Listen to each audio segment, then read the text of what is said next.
চলুন আজ আমরা ডুব দিই রোকেয়া সাখাওয়াত হোসেনের সেই বিখ্যাত প্রবন্ধ নিরীহ বাঙালিতে। এটা কিন্তু শুধু একটা হাসির লেখা না, বরং সেই সময়ের বাঙালি সমাজের একটা একেবারে আয়নার মতো প্রতিচ্ছবি। চলুন তো দেখি এই ব্যঙ্গের আয়নায় তিনি সমাজকে কিভাবে দেখিয়েছিলেন।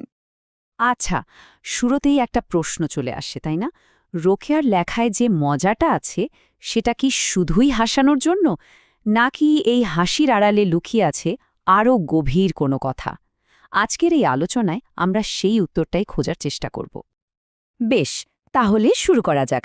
রোকেয়া তার সমালোচনা শুরুটা করেছিলেন কিন্তু পুরুষদের দিয়েই।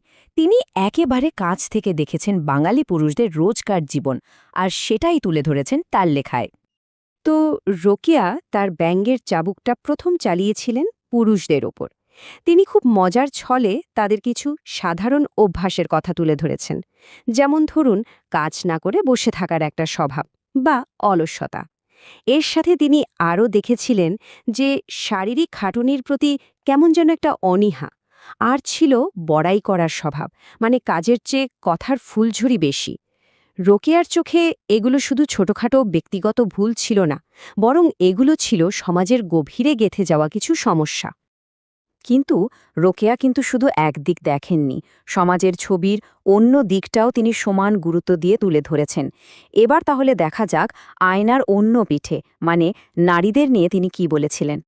পুরুষদের মতোই নারীদের কিছু অভ্যাসও কিন্তু রোকেয়ার চোখ এড়ায়নি। তিনি খেয়াল করেছিলেন যে সাজগোজ আর রূপচর্চা নিয়েই অনেকে অনেকটা সময় নষ্ট করছেন। এর সাথে ছিল পরচর্চায় মেতে থাকার প্রবণতা, আর নিজেদেরকে কেমন অসহায়, অবলা হিসেবে দেখানোর একটা চেষ্টা চলত। তিনি মনে করতেন পুরুষদের ওই দোষগুলোর মতোই নারীদের এই আচরণগুলো সমাজের এগিয়ে যাওয়ার পথে একটা বড় বাধা।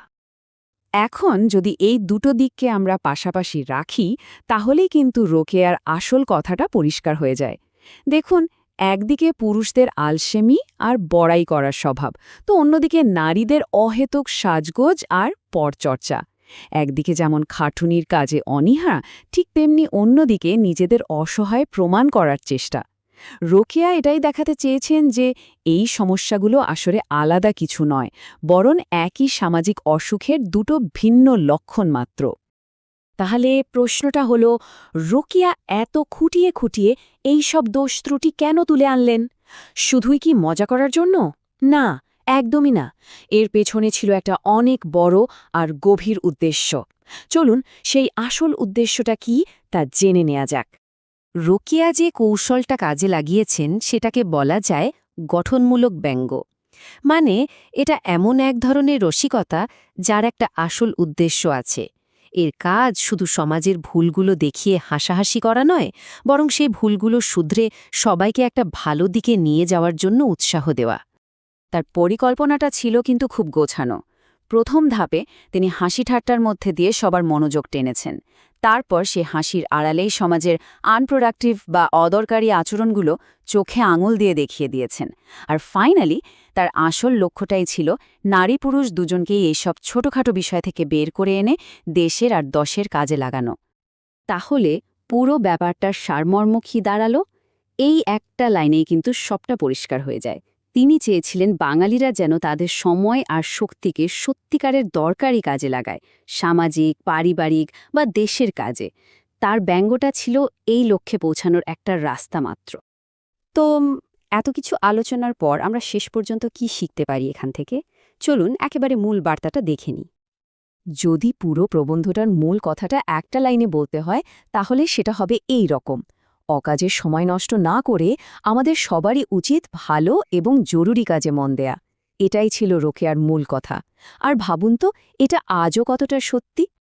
শেষ করার আগে একটা প্রশ্ন রেখে যাই সবার জন্য। ১০০ বছরেরও বেশি সময় আগে লেখা এ কথাগুলো আজকের দিনে দাঁড়িয়ে কতটা সত্যি মনে হয়? আমাদের সমাজে, আমাদের আচরণে কি এখনও সেই একই জিনিসগুলোর ছায়া দেখতে পাই আমরা? এটা কিন্তু ভেবে দেখার মতো একটা ব্যাপার, তাই না?